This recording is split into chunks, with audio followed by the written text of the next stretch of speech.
Hello everyone. तो यार इस वीडियो में मैं देने वाला हूँ आपको डी जैट और आईपी मैट के लिए कुछ लास्ट मिनट टिप्स, यानी कि लास्ट वीक में आपको क्या चीज़ें करनी चाहिए और नहीं करनी चाहिए उनको डिस्कस करेंगे। साथ में मैं आपको डेली का आपका शेड्यूल भी दूंगा कि आपको डेली कब कब क्या क्या करना है। और मैं आपको कुछ एग्जाम डे वाले दिन भी टिप्स दूंगा कि हाँ भाई एग्जाम डे को आप कोई भी तरीके की गलती ना करो या कुछ भी ऐसा ना कर दो जिससे आप पैनिक हो। तो हम उन चीज़ों के बारे में भी अच्छे से डिस्कशन करने वाले हैं इस वीडियो को। तो भाई बहुत इंपॉर्टेंट वीडियो होने वाली है आपके लास्ट वीक के लिए, तो जरूर एंड तक आप वीडियो देख लेना। अब हमारे टॉपिक पे आने से पहले मैं आपको सबसे पहले एक चीज कहना चाहता हूं। देखो यार, आपको पता है आईपी मैट और डीयूजैट कर रहे हैं क्लैश, और आप लोगों को ये भी पता है कि हम पिटीशन फाइल कर रहे हैं दिल्ली हाई कोर्ट में इसके खिलाफ, और ट्विटर पे भी हमारी काफी ज्यादा हम टैगिंग कर रहे हैं अथॉरिटीज को इस चीज पे रिस्पॉन्स लेने के लिए। और मैं आपको अपडेट दे दूं, पिटीशन हमारी मोस्ट प्रोबेबली बिल्कुल कल में फाइनल हमारी हो जाएगी फाइल, ठीक। बट अब कुछ इंस्टीट्यूशन या दूसरे टीचर्स कह रहे हैं कि भाई ये चीजें कुछ नहीं करने वाली, ये चीजें सिर्फ एक पब्लिसिटी स्टंट है, XYZ।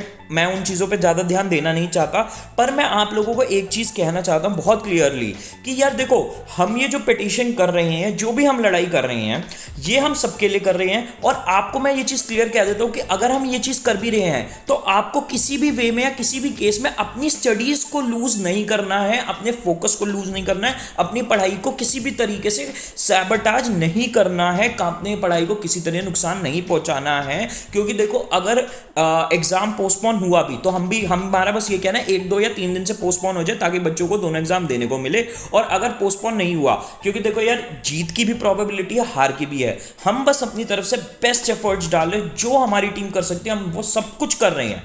बट जीत की भी प्रोबेबिलिटी, हार की भी है, तो अगर हार भी हुई तो भी हमें हर केस सिनेरियो में रेडी रहना है। तो मेरा बस यहाँ पे कहने का मतलब है कि भाई आप अपनी पढ़ाई को पूरा सीरियसली लेना है, हमारी इर्रिस्पेक्टिव कि हम जो पिटीशन कर रहे हैं। बट आपको यार प्लीज सिर्फ 5 मिनट निकाल के आप हमें पूरा सपोर्ट कर सकते हो इस हमारी लड़ाई में। आप नीचे जा सकते हो कमेंट सेक्शन में, फर्स्ट कमेंट में आपको हमारे ट्वीट्स का लिंक मिलेगा, उन ट्वीट्स को आप रीट्वीट करके सपोर्ट कर सकते हो और अथॉरिटीज को टैग करके उनके अटेंशन ला सकते हो इस मैटर पे कि डीयूजैट और आईपी मैट एक दिन में नहीं होना चाहिए। तो अब आते हुए हमारी मेन वीडियो पे, सबसे पहले मैं बता देता हूं लास्ट वीक टिप्स, जो चीजें आपको करनी चाहिए और जो चीजें आपको नहीं करनी चाहिए। देखो यार, लास्ट वीक के लिए मैं एक चीज जरूर कहूंगा जो कोई भी नहीं कहता है, हर टीचर आपको कहने में लगा हुआ है कि भाई आप लास्ट की वीक 10 घंटे 12 घंटे 15 घंटे 30 घंटे पढ़ो।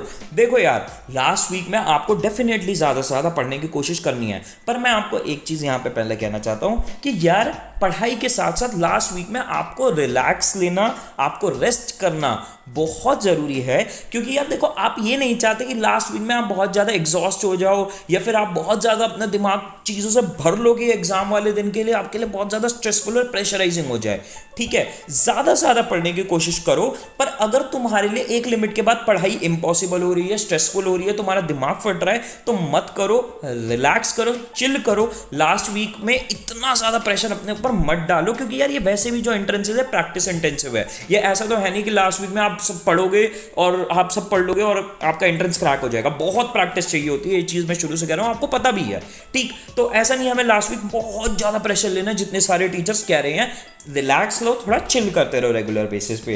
Do not try to learn anything lengthy, any new lengthy topic. मैं यहाँ पे ये कहना चाहता हूँ कि लास्ट वीक में देखो, अगर आपके कोई टॉपिक्स रह रहे हैं, अगर वो कोई छोटा मोटा टॉपिक है जो कि जल्दी से कंप्लीट हो सकता है तो कर लेना, पर कोई भी नया लंबा सा टॉपिक लेके मत बैठ जाना।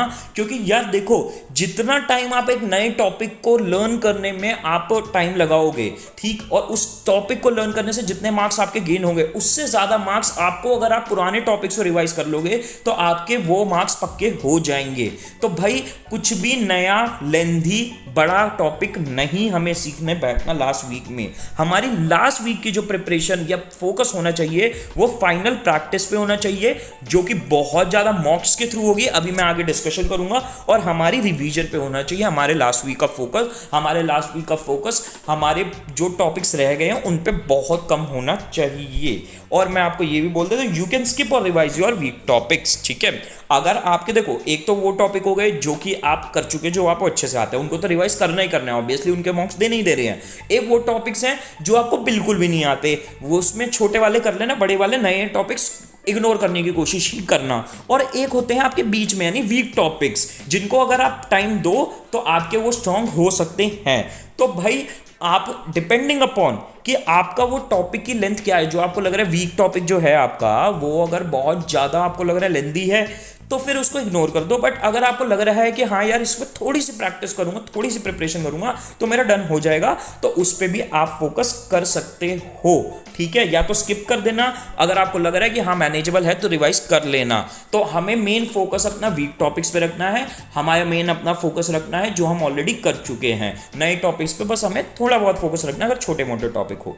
अब लास्ट डेट्स का आपका शेड्यूल क्या होना चाहिए, लास्ट के जो हमारे बचे हुए 4-5-6 दिन है, डिपेंडिंग अपॉन आपका वीडियो देख रहे हो, आपको क्या करना है लास्ट डेज में आपको डेली ऑब्वियसली एक मॉक तो देना ही देना है। ठीक है, आपको एक मॉक तो देना ही। हाँ मैंने टाइमिंग भी लिखी हुई है कब आपको क्या करना है। तो सबसे पहले सुबह उठते मैंने लिखा है 9 AM to 12 PM आपको मॉक देना है, मॉक देना है और उसका एनालिसिस करना है। अब देखो मैं आपको एक चीज बताता हूं, एक टेक्निक बताता हूं कि कैसे आप पेपर अटेंड कर सकते हो। आप पेपर को स्कैन्स में अटेंड कर सकते हो। अब स्कैन्स का क्या मतलब है, स्कैन्स का मतलब ये है अभी आप मॉक्स भी देने वाले हो उनमें भी ये टेक्निक ट्राई करना, आपको बहुत हेल्प मिलने वाली है इस टेक्निक से।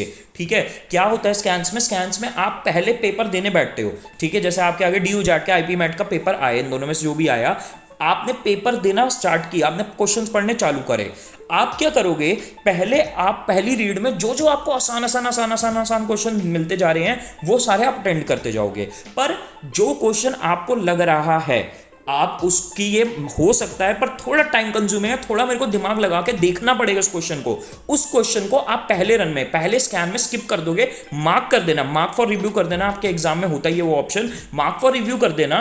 पर पहले स्कैन में आपको सिर्फ इजी इजी क्वेश्चंस करते जाने हैं और जो क्वेश्चन लग रहे मैनेजेबल है या थोड़ा टाइम लेके हो जाएंगे उनको मार्क फॉर रिव्यू करना है। ठीक, फर्स्ट स्कैन में तो आपको ये करना है। फिर आपको दोबारा से क्वेश्चंस पढ़ने चालू करने हैं अपने सेकंड स्कैन में। फिर आपको क्या करना है, सेकंड स्कैन में जो आपने फर्स्ट स्कैन में डाले थे question mark for review, second scan में वो क्वेश्चंस करने आपको स्टार्ट करने हैं। ठीक है, तो आपका क्या है, फर्स्ट स्कैन में आपने सारे इजी कर लिए, सेकंड स्कैन में जो आपको लग रहा था कि मैनेजेबल हो जाएंगे, थोड़ा टाइम लगा के दिमाग लगा के उनको करना है। और फिर अगर आपको थर्ड स्कैन का टाइम बचे तो थर्ड स्कैन में आपको बचे कुछ क्वेश्चंस करने हैं। तो आपको इस तरीके से पेपर करना है, फर्स्ट स्कैन, सेकंड स्कैन और थर्ड स्कैन। ठीक है, तो आपको इस तरीके से पेपर करना है, अपना मॉक्स को एनालाइज करना है। ठीक है, तो आपको क्या करना है, पहले तो डेली सुबह मॉक्स देने हैं। अब मॉक्स को एनालाइज भी करना है प्रॉपरली, और मैं अब आपको बताऊंगा मॉक्स को प्रॉपरली एनालाइज कैसे करना है, क्योंकि मॉक्स तो हर कोई दे देता है और मॉक्स देने का कोई फायदा नहीं है अगर आप उन्हें प्रॉपरली एनालाइज नहीं कर रहे हो। अब मॉक्स को प्रॉपरली एनालाइज कैसे करोगे, देखो पहले आप जब आपने मॉक दे दिया, अब मॉक का आपके आगे रिजल्ट आ गया, जो भी आप ऑनलाइन टेस्ट सीरीज में एनरोल्ड हो, हमारी टेस्ट सीरीज में भी आपके आगे सारे क्वेश्चंस और सॉल्यूशंस आ जाते हैं। ठीक है, अब आप जब मॉक एनालाइज करोगे सबसे फर्स्ट स्टेप आपको क्या करना है, आपको ये देखना है कि कौन से क्वेश्चंस के आंसर्स आपने मार्क करे और वो आंसर्स गलत हो गए। ठीक है, तो आपको सबसे पहले तो ये एनालाइज करना है कि कौन कौन से क्वेश्चंस के आंसर्स गलत हुए। अब जो भी क्वेश्चंस के आंसर्स गलत हुए उनमें आपको दो चीजें देखनी है। सबसे पहली बात, किस तरीके के टॉपिक्स में आपसे सबसे ज्यादा गलती हुई। अगर आपसे आरसीज में सबसे ज्यादा गलती हुई, सिनोनिम्स एंटोनिम्स में हुई सबसे ज्यादा गलती आपसे, या फिर आपसे क्वांट्स के किसी टॉपिक में बहुत ज्यादा गलती हुई, तो आप पहले नोट करोगे कि कौन कौन से टॉपिक्स में मेरे से सबसे ज्यादा गलती हुई, और फिर आप बाद में दिन में जो मैं टाइम देने वाला हूं उस टाइम में आप उन सारे टॉपिक्स को रिवाइज करोगे, प्रैक्टिस करोगे, और नीड रही तो वीडियो भी देखोगे आप जिस भी इंस्टीट्यूट में एनरोल्ड हो उनकी। ठीक, और आपको फिर एक और आपको क्या नोट्स बनाने हैं, डायरी ले लेना और नोट्स बनाना। जैसे आपने जो क्वेश्चंस के आंसर गलत मार्क किए उनमें से कौन से आंसर्स में आपने बहुत सिली मिस्टेक कर रखी है, कौन से आंसर्स में बहुत सिली मिस्टेक कर रखी है जिसको आप इजीली अवॉइड करके उसमें मार्क्स गेन कर सकते थे। तो अगर ऐसी सिली मिस्टेक्स हुई है तो वो नोट्स बना के एक एक लाइन के लिख के अपनी डायरी में लिख लो, और एग्जाम से पिछले दिन उन नोट्स को रिवाइज कर लेना और अपने आप को पूरा याद दिला देना कि भाई मैं ऐसी गलतियां करता हूं, सिली मिस्टेक्स करता हूं और मुझे फाइनल एग्जाम में नहीं करनी है। तो सबसे पहले फोकस आपका रहा कि उन क्वेश्चंस पे जो आपने अटेंड नहीं करे, और दूसरा आपका फोकस होना चाहिए, फिर आपको सेकंड स्टेप एनालाइज करना है कौन से क्वेश्चंस आपने नहीं अटेंड किए। अब उन जो क्वेश्चंस को अटेंड नहीं किया उनमें से देखो कि कौन से क्वेश्चन मैनेजेबल थे, कौन से क्वेश्चंस आप कर सकते थे आंसर्स पर आपने नहीं करे। फिर अपने आप से पूछो कि यार इस क्वेश्चन का आंसर मैंने क्यों नहीं किया, क्यों नहीं कर पाया मैं, क्या मेरे पास टाइम कम था, या क्या मेरे को पहली लुक में ये गलत फहमी हो गई कि ये क्वेश्चन डिफिकल्ट है इसलिए मैंने वो स्किप कर दिया। तो भाई ऐसे अपने उन क्वेश्चंस को एनालाइज करो और जो क्वेश्चन सॉल्व नहीं हो पाए तो उनका सॉल्यूशन देखिए, उनको समझो। तो इस तरीके से आपके होते हैं मॉक्स एनालाइज, ठीक है। तो मैंने आपको पहले बताया स्कैन्स के तरीके से मॉक्स दो और फिर उन्हें एनालाइज करो जिस तरीके से मैंने बताया है। तो 9 AM to 12 PM आपको ये करना है। फिर आपको करनी है practice and revision according to mocks 1 PM to 3 PM। Obviously थोड़ा बहुत इस टाइम टेबल को आप चेंज कर सकते हो अपनी नीड्स के अकॉर्डिंग या टाइम के अकॉर्डिंग, ठीक। तो आपको फिर क्या करना है, जो हमने मॉक को एनालाइज करने के बाद अपने वीक टॉपिक्स देखे, उन वीक टॉपिक्स को, जिन टॉपिक्स में प्रैक्टिस की थोड़ी और रिक्वायरमेंट है, उन प्रैक्टिस को हम करेंगे 1 PM to 3 PM। फिर हम करेंगे हमारे 3:30 PM to 5 PM हमारी रिवीजन वीक टॉपिक्स की। जो मैंने कहा था ना, छोटे छोटे वीक टॉपिक्स हैं जो आपके लग रहे हैं आप मैनेज कर सकते हो।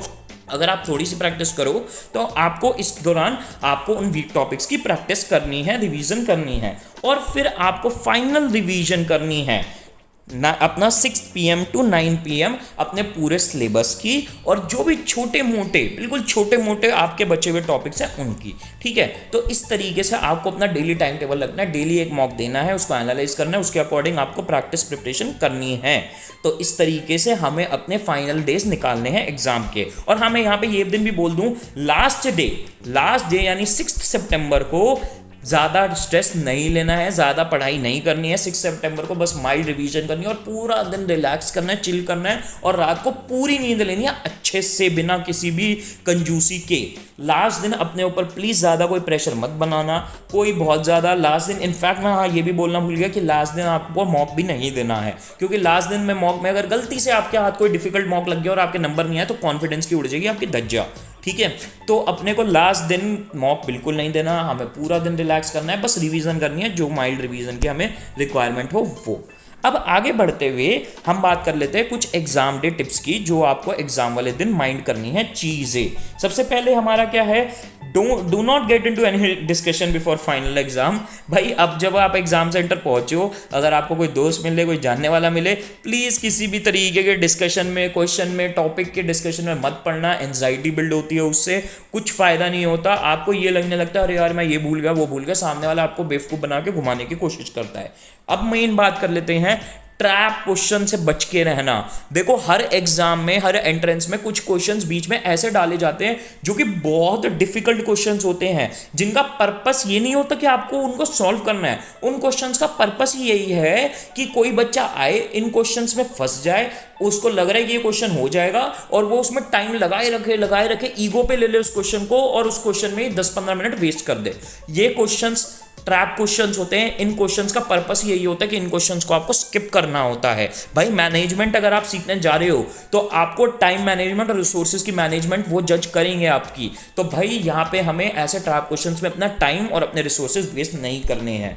अब बात कर लेते हैं कि अगर ड्यूरिंग एग्जाम, बिल्कुल एग्जाम देते हुए आपको बिल्कुल स्ट्रेस हो जाए, बहुत ज्यादा ब्लैकआउट हो जाए। ब्लैकआउट मतलब एकदम बंदा टेंशन में आप अगर आ जाओ कि यार क्या हो रहा है, क्या नहीं हो रहा, मुझे आ रहा है, मुझे नहीं आ रहा है, तो भाई इसके ऊपर मैं एक चीज आपको बता देता हूं। देखो अगर आपको एग्जाम देते हुए लग रहा है कि एग्जाम बहुत डिफिकल्ट है, मेरे से नहीं हो रहा, ये तो बड़ा गंदा एग्जाम है, तो आपको सबसे पहली चीज अपने आप को ये याद दिलानी है कि अगर एग्जाम डिफिकल्ट है तो वो सबके लिए डिफिकल्ट है यार। अगर बहुत डिफिकल्ट एग्जाम आए तो सबकी ऐसी तैसी हुई है, सबके लिए कट ऑफ नीचे जाएगी, ठीक है। तो अगर डिफिकल्ट एग्जाम है तो होप लूज करने की नीड ही नहीं है यार, क्योंकि सबके लिए एग्जाम डिफिकल्ट है, ठीक। और यार देखो ऑल इज वेल नहीं अपना 3 इडियट्स वाला, दिल को चाहे झूठी तसल्ली दे दो बट एटलीस्ट आप स्ट्रेस आउट, ब्लैकआउट तो नहीं करोगे ना एग्जाम के दौरान। आप ये अपने आप को कह सकते हो कि भाई डिफिकल्ट है एग्जाम तो सबके लिए डिफिकल्ट है, मैं तो वैसे भी कट ऑफ क्लियर करने वाला हूं। क्योंकि भाई देखो ये नेगेटिव इमोशंस एग्जाम वाले दिन लाने का कोई फायदा नहीं। एग्जाम वाले दिन अपने आप से यही कह के जाओ भाई मैं